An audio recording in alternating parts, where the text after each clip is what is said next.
Whispers over Black Hollow. Summer evening found me on the abandoned road leading to the village of Black Hollow. The wind toyed with the dry grasses, and it felt as though it carried distant voices. Locals spoke of strange disappearances. People would go to the old chapel and vanish without a trace. I, a voiceover researcher, had come here to prepare a mystical podcast, but I could not have imagined how deep this investigation would dive. The village elder met me at the ruins of the cemetery fence. His eyes gleamed with barely concealed fear in the lantern light.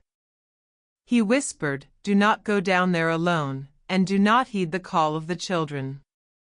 I dismissed his warning as mere superstition, until I heard the first scream. The chapel stood atop a small hill, its structure bound in rusted chains and wild vines. The doors were long rotted away, yet inside lingered an aura of oblivion. Candles on the altar crumbled to ash, moss carpeted the floor, and dark moisture stains seeped down the walls. I switched on my recorder and peered into the shadows, where muted rustlings beckoned. Treading carefully over the uneven stone slabs, I noticed an old grave marker without a name. Its iron shackles were still affixed to the floor, and nearby lay a single child's shoe, too small for an adult, too new for the centuries-old site, as if placed only yesterday. As if on cue, a child's laughter chimed through the silence. It was light and tinkling like a distant bell, yet hollow and haunting. I froze. The sound emanated not from above but from somewhere below, deep beneath the chapel. Behind the altar, I discovered a second door, wooden, tangled in ivy, its surface carved with ancient runes. Their outlines were faint but unmistakable in the dim lantern glow. With a trembling hand, I lifted the latch. A soft squeak, like a tortured sigh, and the door creaked open onto a dark corridor. My lamp flickered as half-erased symbols crawled along the walls, circles, triangles, sigils I had never seen before. Underfoot, water droplets formed a rhythmic drip-drip, as if a puddle waited just out of sight. Drawn by the sound, I descended a narrow staircase. Each step groaned under my weight, as though warning me of what awaited below. At last, I entered a cavernous underground chamber where the stagnant air reeked of brimstone and old clay. In the center stood a shallow niche encircled by a chalk line. Within it sat a small cradle, abandoned and draped in cobwebs. Beside it lay a child's doll, one glass eye staring blankly into the void. I approached with caution, my hands trembling. Suddenly, the cradle rocked. No breeze, no touch. It swayed back and forth, and in the half-darkness I heard a lullaby, a soft voice whispering in an unknown tongue.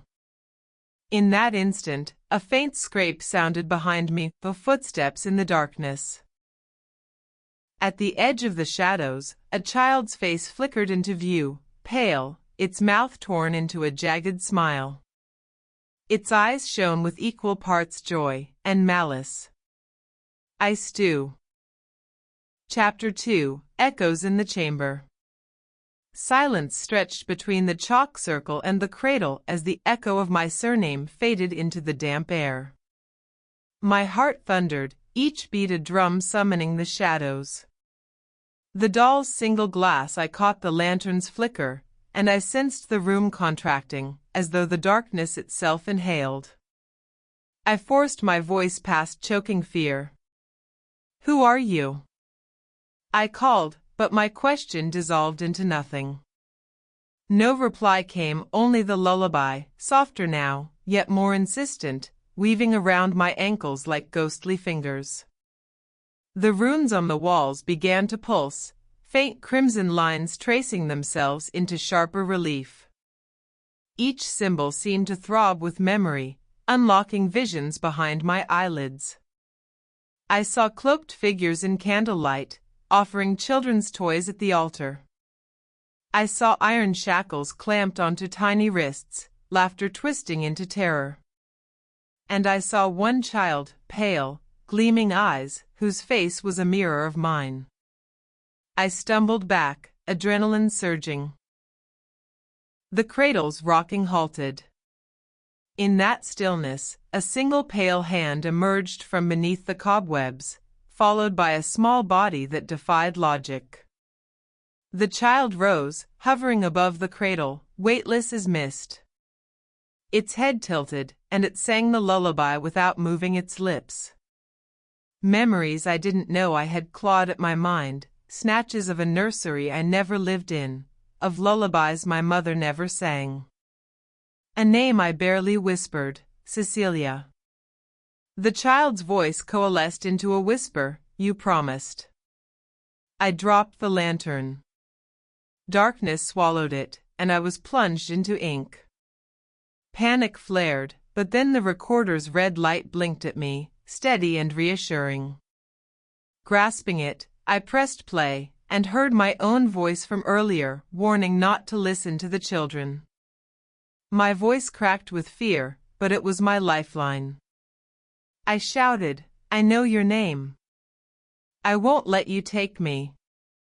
The lullaby shivered, then fractured. A howl of wind rattled the chamber. The runes flared white-hot, scorching the damp walls. The shadow child recoiled, its form flickering like a dying flame. A low rumble shook the ground. Cracks spidered across the chalk circle. From one fissure, a faint light glowed, a narrow sliver of passage leading toward the surface. The distant echo of footsteps, real ones, reached my ears. The village elder's warning sprang back, "Don't go alone." Yet escape beckoned. Clutching the recorder and lantern, I stepped toward the light. The cradle's lullaby dissolved into anguished cries, swallowed by the stone corridor. Behind me, the door I'd opened groaned shut, sealing the underground once more. My breaths came in ragged gasps as I followed the sliver of illumination. Each footstep carried me away from the cradle, the shackles, and the child's lament. But as I climbed, a final voice trailed after me, not the child's, but my own whisper, "I've been waiting for you." And I knew the story was far from over. To be continued. Chapter 3: The Elder's Reckoning. I emerged onto the cold earth, the sliver of light guiding me to the chapel's crumbling facade.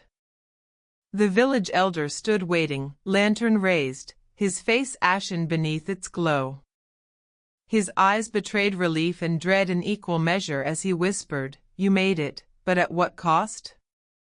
Fog curled around our feet, and I realized the chapel's chains had fallen silent. In his trembling hand, the elder held a tarnished key etched with the same runes I had seen underground. "This unlocks the binding seal," he explained, voice low. "It's our only hope to free you, and her." Her. The single name echoed in my mind, Cecilia. A gale of questions ripped through me. How could I have forgotten a life I never lived? The elder knelt, pressing the key into my palm. "You are of her blood. Only you can end this cycle." Rain began to patter on the stones as he recounted the pact. Centuries ago, villagers bound a restless child spirit to the chapel's depths in exchange for protection. But the seal weakened with every vanished soul. Cecilia's hunger for life had grown, until it became vengeance. Closing my eyes, I felt a pull toward the chapel's great doors. The recorder in my coat pocket seemed heavier now, burdened with every whispered confession I'd captured. "I'll face her," I said, voice steady despite the storm raging inside me. Together, we pushed open the chapel doors. Inside, the air quivered with expectancy. The altar's candles relit themselves one by one, as if beckoning me back to the chalk circle. Beneath their flicker, the cradle lay abandoned, its cobwebs blackened by years of sorrow. The elder traced the runes along the floor with trembling fingers. "Speak her name," he urged, "and offer yourself to the binding." I stepped into the circle, heart pounding. "Cecilia," I called into the hush, "I am here." From the shadows, a pale form coalesced. The child I had chased through memory and fear. Her eyes were mirrors of mine, filled with longing and reproach.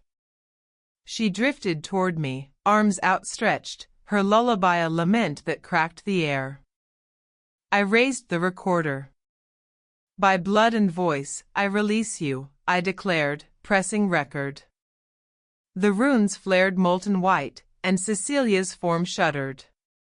Her cry echoed off stone walls as she dissolved into motes of light, ascending through the chapel's broken roof into the storm-lashed sky. Silence fell. The elder and I stood in the aftermath, the key's runes now dark and cold. "It's over," he whispered. But even as I held out my hand, the lantern dimmed. A distant echo, my own voice, floated back. "I've been waiting for you." To be continued.